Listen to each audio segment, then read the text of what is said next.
จอมใจน้องเป็นจอมใจคนเดียวของข้าเป็นยอดหักยอดบูชาเนื้อความผู้หญิงใดๆ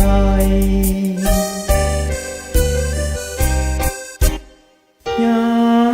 มจนน้องยอมสู้ทนต่อความมองไม่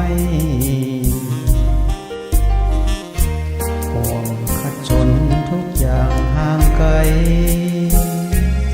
น้องให้แต่ความจงรักภักดี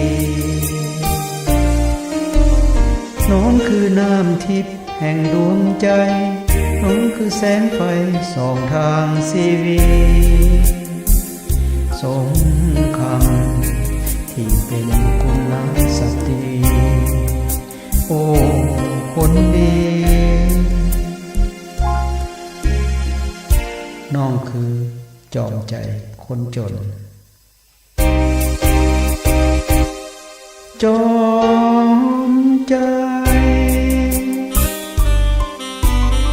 น้องมีน้ำใจประเสริฐเหลือล้น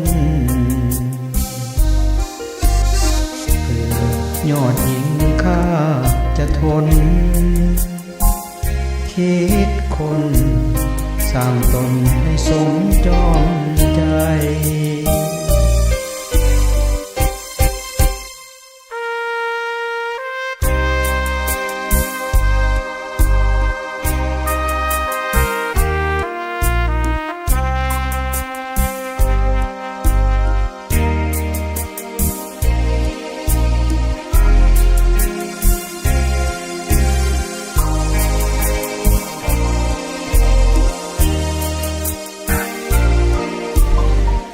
น้องคือน้ำทิพย์แห่งดวงใจ